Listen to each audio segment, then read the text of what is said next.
people, welcome to day 2. So today I'm going to be reading air pollution. So let me read first. Air pollution can be defined as the introduction of harmful substances into the air.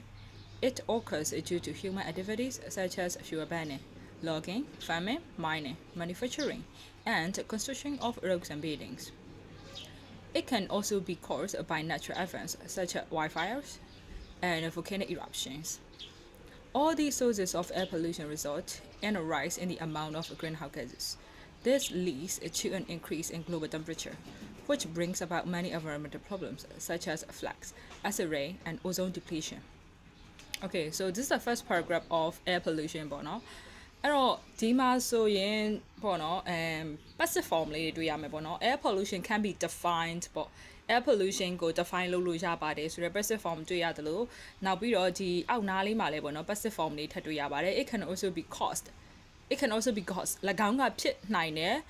အနောက်ကဘာလဲဆိုတော့ by natural advance ပေါ့နော်ဒီတဘာဝဖြစ်စဉ်တွေကြောင့်လည်းဖြစ်နိုင်တယ် like wildfires တွေပေါ့အဲ့တော့ဒီမှာဆိုရင် passive form လေးတွေတွေ့ရတယ်အဲ့တော့ကိုကစာပိုက်တစ်ပိုက်ကိုဖတ်လိုက်ပြီဆိုတာနဲ့ဒါactive နဲ့ရေးထားတာလား passive နဲ့ရေးထားတာလားဒါဘာ form လေးကိုအမြင်သုံးထားတာလဲဥပမာ noun form လေးတွေရှိတယ်ပေါ့ article ကြီးတဲ့ noun form လေးသုံးထားတာလားဒါမှမဟုတ်ဘာ form လေးတွေသုံးထားလဲပေါ့ကိုကအဲ့လိုမျိုးသိနိုင်ရင်ပို့ပြီးတော့ကောင်းတယ် Okay ကိုကactive sentence လေးမြင်လိုက်လို့ passive ကိုပြောင်းကြည့်လိုက်ပေါ့ဒါမှမဟုတ် passive sentence လေးမြင်လို့ active ကိုပြောင်းကြည့်လိုက်လေရတာပဲပေါ့နော် it's kind of like improving yourself လေနော်ကိုယ့်ဘာသာကို develop လုပ်နေလို့ရတယ်ပေါ့အဲ့လိုမျိုးလုပ်လို့ရတယ်ပေါ့နော်အဲ့တော့ဒီမှာဆိုရင်သူ harmful substances harmful ဖြစ်တာเนาะဒါဆိုရင်ပြောမှဆိုရင်ကိုယ့်အတွက်မကောင်းလေเนาะမကောင်းတာတွေကိုဖြစ်စေတယ်ပေါ့အဲ့တော့ substances တွေ into the air ပေါ့နော်ဒီလေထဲမှာဆိုရင် harmful substances တွေရှိလာသူကအဓိက air pollution ဆိုတော့သူပြောမှဒီ air နဲ့သက်ဆိုင်တဲ့ဟာတွေပဲပြောမှာပေါ့အေးပေါ့နော် air pollution ဆို air နဲ့သက်ဆိုင်တာတွေပဲပြောမှာပေါ့အဲ့တော့ဒီ air pollution ဖြစ်တာကလည်း it occurs due to human activities တွေကြောင့်ပဲဖြစ်တာပဲoccurs ဖြစ်တယ်ဘာကြောင့်လဲဆိုတော့ due to ကြောင့်ပေါ့နော်ကြောင့် human activities တွေကြောင့်ပဲဖြစ်ထားတာပဲ okay နော်အဲ့တော့ human activity ဆိုတော့ okay ဘယ်လိုမျိုး activity ကိုပြောတာလဲဆိုရင် fuel burning လုပ်တာတွေပေါ့fuel burning ဆိုရင်တော်တော်များများက so people might think that from the factories လောက်မှာလားအဲ့လိုထင်တယ်ပေါ့နော်ဒါပေမဲ့အခုကနော် this is winter in Burma လေနော်အဲ့တော့ဆောင်းရာသီမှာဒီတက်ရက်တွေကိုမီးရှို့တာမျိုးတွေမီးလှုံတာလို့ခေါ်မှာပေါ့နော်မီးလှုံတာမျိုးတွေဘာမျိုးတွေကလဲ it's kind of like fuel burning ပဲဘာလို့ဆိုတော့တရက်ကွက်မှာထားပါတော့ for example 3ယောက်လောက်ကမီးရှို့တယ် okay ရက်ကွက်စီမှာဆိုအဲ့လိုရှို့လိုက်မယ်ဆိုအမှန်တကယ်တော့ so this is totally dangerous for our world လေနော် for our mother world ပေါ့နော်ဒါပေမဲ့လူတွေကလူတိုင်းလောက်တာပဲလေဒါကအနှွေးရရအောင်လို့လောက်တာဘာဖြစ်နေလို့လဲ so people might think ပေါ့နော်ဒါပေမဲ့လူတွေရဲ့အဲ့လိုပေါ့နော်သူတို့မသိလိုက်တဲ့ပေါ့နော်သူတို့ကမသိစိတ်ကနေလောက်လိုက်တဲ့ manners တွေ behaviors တွေကြောင့်ပဲဒီတဘာပုံချင်းကိုပို့ပြီးတော့ထိခိုက်တာဖြစ်နိုင်တယ်ပေါ့နော်အဲ့တော့ကိုယ့်အနေနဲ့သွားပြီးတော့သူများတော့မီးရှို့နေတဲ့ဟာကိုမရှို့ပါနဲ့မလှုံပါနဲ့မပြောနိုင် okay so don't do ပေါ့နော်ကိုယ်တိုင်မလုပ်နဲ့နော်အဲ့လိုမျိုးလေးတွေကိုယ့်ဘက်ကနေပြီးတော့ပေါ့ for example သစင်းကိုသွားပြီးတော့ပြောလို့မရအောင်ဆိုရင်ကိုယ့်ရဲ့မိသားစုကိုယ့်ရဲ့ family members တွေကိုပြောလို့ရမယ်ဒါမှမဟုတ်ကိုယ်တိုင်ကရှေ့ဆောင်လမ်းပြပြီးတော့မလုပ်ပြနဲ့အဲ့ဒါဆိုနောက်လူတွေကနောက် generation ကိုယ့်ရဲ့ next generation ကလိုက်ပြီးတော့လုပ်မှာမဟုတ်ဘူးပေါ့နော် okay so and then logging မှာဒါတစ်ထုတ်လုပ်မှုတွေပေါ့နော်အလွန်အကျွံနေနောက်ပြီးတော့ farming တွေဘာကြောင့်လဲဆိုတော့သူက pesticide တွေ fertilizer တွေသုံးလို့ farming တွေကဖြစ်တာပေါ့နော်နောက်ကကြောင့် mining ပေါ့နော်ဒီတပ်ထုတွင်တူဖို့ရေးเนาะအလွန်အကျွံနေအဲ့လိုမျိုးလုပ်တာမျိုးနောက်တစ်ခါ manufacturing ထုတ်လုပ်မှုတွေ and then ပြီးတော့ construction of roads and building ဒီ roads တွေ buildings တွေဆောက်တာကြောင့်လဲပေါ့နော်ဒီလိုမျိုး air pollution တွေကဖြစ်တယ်ပေါ့ okay အဲ့ဒါဆိုရင်ဒီမှာလေ့လာလို့ရမှာတွေက fuel burning logging farming mining manufacturing construction of roads and buildings အတွဲလိုက်လေးတွေသုံးလို့ရတယ် okay so ငါတို့ဒီ air pollution ရေးတော့မယ်ဟေ့ဆိုပြီးတော့ကိုကidea အရင်ဆုံးစဉ်းစားလိုက်တဲ့အချိန်မှာဒီ vocabulary ထွက်လာတယ်ဆိုကိုကပြန်ပြီးတော့အသုံးချလို့ရတယ်လေဟုတ်တယ်မလား human activities တွေကဘာတွေရှိလဲဒါရှိရ okay အဲ့ဒါကမှထပ်ပြီးတော့ကိုရဲ့ idea ကိုထပ်ပြီးတော့ polish လုပ်ရတဲ့အချိန်မှာထပ်ထွက်လာတယ်ပါထပ်ပြီးတော့ရေးလိုက်တယ်ဆိုရင်လုံးဝ vocab တွေအများကြီးထွက်လာမယ်ပေါ့နော်ဒါပေမဲ့ဟို activities တွေအများကြီးကိုစုပြုံပြီးတော့ရေးလိုက်တာတော့တိတ်တော့အစင်တော့မပြေဘူးလို့ထင်တယ်ဥမာအဲ့ဒါကျတော့ over use ဖြစ်သွားမယ်ထင်တယ် okay like အနည်းဆုံး3လုံး5လုံးလောက်ဆိုရင်တော့ပို့ပြီးတော့ essay writing တွေကပို့ပြီးတော့ကျစ်လက်မယ်ပေါ့နော် okay အဲ့တော့it can be also caused ဒါကကြတော့ဆိုတော့ human behaviors တွေကြောင့်ဒီလိုတွေဖြစ်တယ်ပေါ့ဒါပေမဲ့လည်းသူက natural events ပေါ့နော်ဒီသဘာဝဖြစ်စဉ်တွေကြောင့်လည်းပဲဒီ air pollution ကဖြစ်နိုင်ပါတယ်အဲ့တော့ဟိုတစ်ဖက်ကနေခံစားသွားတာပါလဲဆို human activities တွေကြောင့်တော့အများဖြစ်နေရမဟုတ်ဘူးသူပါလေသဘာဝပုံချင်းရလဲလှုပ်လို့ဖြစ်အောင်ပဲပေါ့ငါတို့ကြောင့်ဖြစ်နေရမဟုတ်ဘူးပေါ့တခါလေးကြာရင်လည်းပေါ့အဲ့လိုစဉ်းစားလို့ရမှာပေါ့နော်အဲ့ဒီမှာသုံးသွားလေး natural events တွေဒီသုံးနေ event လို့ထွက်မှာပေါ့နော်အဲ့လိုလည်းထွက်လို့ရတယ်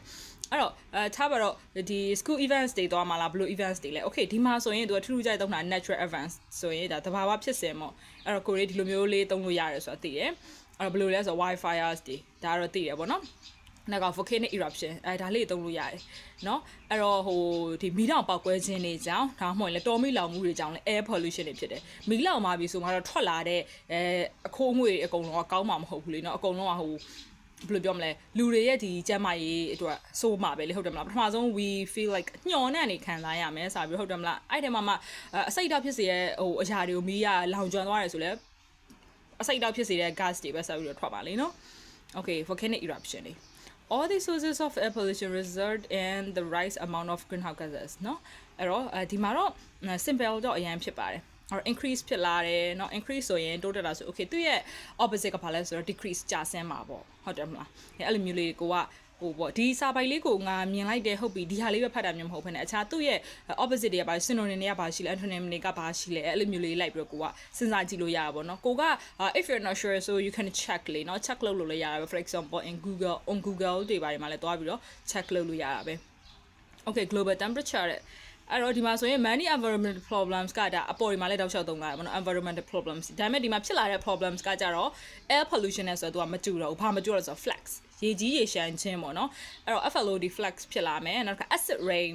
နော် acid moisture ရွာသွန်းလာမယ်နောက်ပြီး ozone depletion ozone လွှာတွေပါလာမယ်အဲ့တော့ ozone လွှာပါတယ်ဆိုတော့ငငယ်တဲ့ကနေပြီးတော့တို့သိတယ်ပေါ့နော် ozone လွှာပါလာတယ် ozone လွှာပါလာခလေးတွေဆိုတော့မသိ ozone လွှာကြီးဆိုတာဘာလဲမသိဘူးအဲ့ဒါရပါလာတယ်ဆို okay ဒါတွေက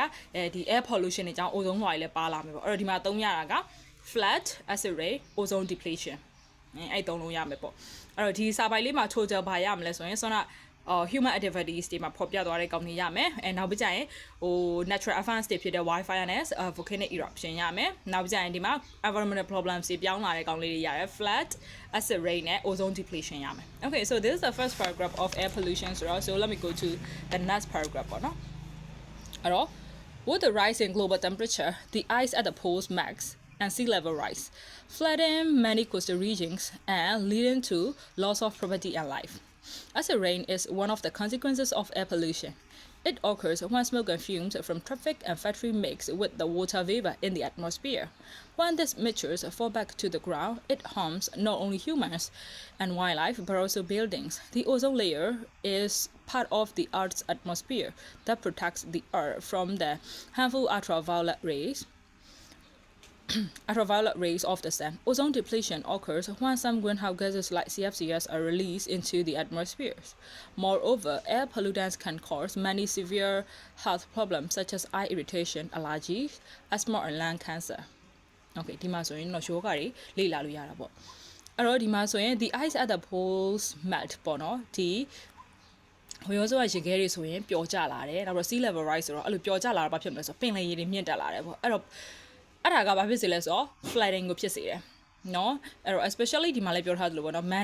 many coastal regions တွေပေါ့ဒီ Karen ဒီ data တွေမှာဆိုရင်ဒီ flooding တွေစဖြစ်လာမယ်ပေါ့နော်နောက်ပြီးတော့ဒီမှာသုံးလို့လှတာလေးကဘာလဲဆိုတော့ property and loss of property and life ပေါ့နော်အဲ့တော့အသက်စီးစိမ်ဆုံးရှုံးမှုပေါ့နော်အသက်အိုးဝေးစီးစိမ်ဆုံးရှုံးမှုလို့မြန်မာလိုလေးဆိုလှလာလေးဘာသာပြန်ရမှာပေါ့ကိုရဲ့ translation တွေပါရေးမယ်ဆိုရင်ရေးလို့ရတယ်လေနော်အဲ့တော့ loss of property and life ဆိုရင်အသက်အိုးဝေးစီးစိမ်ဆုံးရှုံးမှုပေါ့အဲ့လိုလေးသုံးလို့ရတယ်နော်အဲ့တော့ acid rain is ဆိုပြီးတော့ဒီမှာထပ်ရေးထားတယ် one of the consequences of air pollution အဲ့တော့ one of the နောက်မှာက noun နဲ့noun များ buffer နဲ့လိုက်တယ်ပေါ့ one of the noun များ buffer နဲ့အများကြီးတည်းမှာတစ်ခုဆိုရဲ form လေးကိုသုံးလို့ရတယ်အဲ့တော့ one of the consequences သူ့ရဲ့နောက်ဆက်တွဲအကျိုးဆက်တွေကတစ်ခုကတော့အဲ့လိုလေးသုံးလိုက်တာပေါ့နော်အဲ့တော့ one of the noun များ buffer နဲ့ form လေးတွေဒီမှာဆိုရင်လေ့လာလို့ရတယ်နောက်ပြီးတော့ smoke and fumes ပေါ့အဲ့တော့ smoke ကတော့တော်တော်များသုံးကြတယ်ပေါ့နော် smoke တွေ gases တွေကတော့သုံးတယ် fumes ကတော့တိတ်ပြီးတော့မသုံးဘူးအဲ့တော့ကိုကအခုဒီမှာမြင်လိုက်ပြီဆိုရင်သုံးလို့ရပြီเนาะအဲ့တော့ဘယ်ကနေအဓိကလာလဲဆိုတော့ traffic တွေနဲ့ factories တွေကနေလာပြီးတော့ mix with the water vapor ပေါ့အဲ့တော့ water vapor ရေငွေ့တွေပေါ့เนาะအဲ့တော့ဒါလေးတွေအရင်သုံးလို့လှတယ်အဲ့တော့ပုံမှန်ဆိုရင်ကိုတွေကဒီ gas လို့ပြောတာတဲ့ okay သူတို့ရဲ့ process တစ်ခုကဘယ်လိုဖြစ်တာလဲwater vapor တွေငါတို့တွေရောလိုက်တဲ့အချိန်မှာတော့သူတို့တွေကဒီလိုလေးတွေဖြစ်လာပါတယ်ပေါ့နော်အဲ့တော့ harms ဖြစ်တယ်เนาะထိကြိုက်တာပေါ့နော်အဲ့တော့ humans တွေကိုလည်းထိကြိုက်တယ်လို့ wildlife ပေါ့ဒီမှာသုံးလို့ရတာက wildlife အရှိမ wild နဲ့သက်ဆိုင်တာဆိုရင် wildfires ပါတယ်အဲ့တော့ wildfires တွေ wildlife တွေသုံးလို့ရတယ် အဲ့တော့ဒါတွေကဒီတက်ရှိတဲ့ကောင်တွေကိုပဲထိခိုက်နေရလားလူတွေ wildlife တွေကိုပဲထိခိုက်တာလားဆိုရင်တော့မဟုတ်ဘူးဘာတွေကထပ်ပြီးတော့ထိခိုက်လဲဆိုရင် buildings တွေကိုပါထိတယ်ပေါ့နော်အဲ့ဒါကိုပြောတာအဲ့တော့ဆက်သွားမယ်ဆိုရင်ဒီမှာ not only Barroso form လေးတွေသုံးလို့ရတယ်ပေါ့နော်တာမကလည်းပဲပေါ့မြန်မာလိုပြောမယ်ဆိုရင်not only Barroso အဲ့တော့ instead of using and ပေါ့ and နဲ့ပဲတောက်လျှောက်ဆက်နေရတာ for example I like not only ice cream but also chocolate cake အဲ့တော့chocolate cake တာမကငါကဒီ ice cream လည်းပဲကြိုက်တယ်အဲ့လိုမျိုးလေးဆိုရင်ကိုက structures တစ်ခု form တစ်ခုကို pattern တစ်ခုကိုကိုကသိရလို့ယူဆလို့ရတယ်ပေါ့နော်အဲ့တော့ဒီ ozone layer ကတဲ့သူက is a part of earth atmosphere ပေါ့နော်ဒီ earth atmosphere ဒီတစ်ခုပဲဖြစ်တယ်အဲ့တော့နောက်မှာ protect ဆိုတာပါတယ် protect တို့ prevent တို့ produce တို့ပေါ့နော် product တို့အဲ့တော့ my students တော်တော်များများကတော့မှားကြတယ်အဲ့တော့သူတို့ produce နဲ့ product နဲ့ protect နဲ့ prevent တွေကိုသူတို့မကွဲဘူးပေါ့နော် protect ကကြတော့ကာကွယ်တာကိုပြောတာ prevent ကကြတော့တားဆီးတာ produce ကကြတော့ထုတ်တာ product ကကြတော့ထုတ်ကုန်အဲ့လေးလုံးကို mostly my male students တွေကရောတယ်အကြောင်းတိုင်းသူတခုဆို product လား produce လားသူတို့ noun form verb form တွေပဲသူတို့မခွဲတတ်ဘူးပေါ့နော်အဲ့တော့ဒီမှာဆို product လောက်တာနော် protect လောက်တာ okay နောက်ပြီးဒီမှာ ultraviolet rays ပေါ့နော်ဒါခရမ်းလွန်ရောင်ခြည်တွေဒါသိတယ်ငငယ်တော့ကတော့ I think like ခရမ်းလွန်ရောင်ခြည်ဆိုဟဲ့အရန်ပျော်စရာကြီးပေါ့သူကခရမ်းရောင်လေးတွေဖြစ်နေမှလားမသိဘူးဆိုတော့ I used to think like that ပေါ့နော်ဒါပေမဲ့ဒါဒီမကောင်းပေါ့နော်ခရမ်းလွန်ရောင်ခြည်တွေဆိုတာကokay အဲ့တော့ဒီမှာ CFCS ဆိုတာကတော့အတူကောက်လေးပေါ့နော်သူပြောထားတယ်အဲ့တော့အဲ့ဒီဓာတ်ငွေကအဓိကဘယ်ကနေထွက်လဲဆိုတော့ air conditioner တွေ refrigerator တွေကနေပြီးတော့စပြီးတော့ထွက်တယ်လို့ပြောတယ်ပေါ့နော်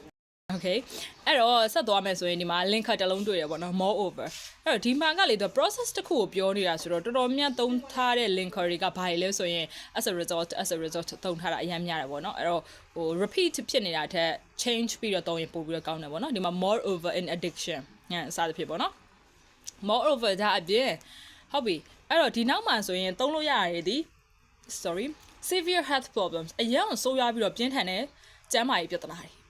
နော်အဲ့တော့ health problems ကိုမှသူကအရန်ကို serious ဖြစ်တဲ့ serious health problems လို့သုံးလို့လည်းရတယ်လို့သူ severe health problem လို့လည်းသုံးလို့ရတယ်အဲ့တော့ကိုကဒီမှာဒီစလုံးလေးမြင်လိုက်ရင် okay သူ့တိုင်းထားရဲ့ copy မလုပ်ချင်ဘူးငါကတော့ serious health problems လို့ရေးလိုက်မယ် is it okay yes of course it is really it's really okay ပေါ့နော်တကယ်အဆင်ပြေပါတယ်အဲ့တော့ဒီမှာဆိုရင်ဆက်သွားမယ်ဆိုယောဂါတွေပေါ့နော်အဲ့တော့ကိုသိတဲ့ယောဂါတွေလည်းပါနိုင်တယ်လို့ကိုမသိတဲ့ဟာလေးဆိုလည်းဘာဖြစ် note down လုပ်ပြီးတော့မှတ်လိုက်တယ်ဆိုရင်အဆင်ပြေတယ်ဒီမှာဆို eye irritation ဆိုတာမျက်လုံးတွေကျိန်းတာဘာလို့လဲဆိုတော့ ultraviolet rays ခရမ်းလွန်ရောင်ခြည်တွေကြောင့်မျက်လုံးတွေကျိန်းတဲ့ဟာကို eye irritation လို့ခေါ်မှာပေါ့နော်နောက်တစ်ခါ allergies တွေဖြစ်တာယားရံတာပေါ့အဲ့တော့အချို့သူတွေကထားပါတော့ရေကြစိန်လိုက်ရင်ရေနဲ့ရှားတာမျိုးတွေပါရှိအဲ့လိုအလာဂျီပေါ့တချို့တွေကြောက်လဲဒီဆေးကြောင့်မတဲ့အချို့တွေကြောက်လဲဒီခရမ်းလျောင်ကြီးတွေကြောင့်ယာရက်နာတွေဆက်ဖြင်းဖြစ်လာတာမျိုးတွေဖြစ်တတ်တယ်နောက်ခါကျ asthma ပန်းနာရင်ကျက်ဖြစ်တယ်ပေါ့ဒီအဲကြောင့်ဒီကိုရှူလိုက်တဲ့အချိန်မှာအဓိကအလုံးလုံးနေတာဒီနှာခေါင်းကနေတဆင်ဟိုအဆုတ်ထဲကိုသွားပြီးတော့သူကအသက်ရှူလမ်းကြောင်းဆိုင်ရာပြဿနာတွေဖြစ်မှာဆို asthma ပန်းနာရင်ကျက်ဖြစ်လာမယ်ဘာလို့လဲဆို air pollution ကြောင့်ဒီ polluted air တွေဖြစ်နေတာကြောင့်ကိုရီးယားကဒီလိုရှူရှိုက်လိုက်တဲ့လေတွေကအရင် dangerous ဖြစ်တယ်ပေါ့နော်အဲ့ဒါကြောင့်ကိုက asthma ပန်းနာရင်ကျက်တွေဖြစ်လာမယ်အရင်ဆိုးရပေါ့နော်နောက်က lung cancer ဆိုရင်ဒီအဆုတ် cancer တွေဖြစ်လာမယ်ပေါ့အဲ့တော့ people might think it is just like a small case ပေါ့နော် small matter ဒါပေမဲ့အရန်ကိုအဲ့ဒါက serious ဖြစ်တယ်ပေါ့နော်အဲ့တော့ဟိုပေါ့ small action can be like a big change လည်းဖြစ်နိုင်တာပေါ့နော်အဲ့တော့ဆိုစာလေးလည်းဖတ်ရင်းနဲ့တစ်ဖက်ကနေပြီးတော့တွေးလိုက်ရှင်းလိုက်လေးလုပ်တယ်ဆိုတော့ကိုယ့်အတွက်လည်းပို့ပြီးတော့မှတ်မိသွားတယ်လို့ခံစားရတယ်အဲ့တော့ဟိုပေါ့နော်ဒီဗီဒီယိုလေးကိုကြည့်လိုက်ရင်လည်းဥမာတလုံးညသွားတယ်ဆိုလည်းပဲဟိုအဲ့အတွက်ဟို benefits ဖြစ်သွားတယ်။ okay သူက learn တစ်ခုလုပ်လိုက်တာပဲ။ကိုလည်းပြန်ပြီးတော့ရှင်းပြလိုက်တဲ့အချိန်မှာ repeat ပြန်ပြီးတော့ဖတ်ထားတယ်။ပြန်ပြီးတော့လည်း sharing လုပ်ပေးတာဆိုပို့ပြီးတော့မှတ်မိသွားတယ်။တုံတိုင်းကိုမေ့ဖို့ဆိုတာမဖြစ်နိုင်တော့ဘူး။အဲ့လိုဆိုတော့ I really love that ပါ။ So if you want to discuss ပေါ့နော် you can also discuss လုပ်လို့ရပါတယ်အဲ့တော့ suggestion ပေးခြင်းလည်းပေးလို့ရတယ်အမှားတွေပါသွားရင်လည်းထောက်ပြလို့ရပါတယ် okay so see you in the next video so it's going to be about water pollution bye bye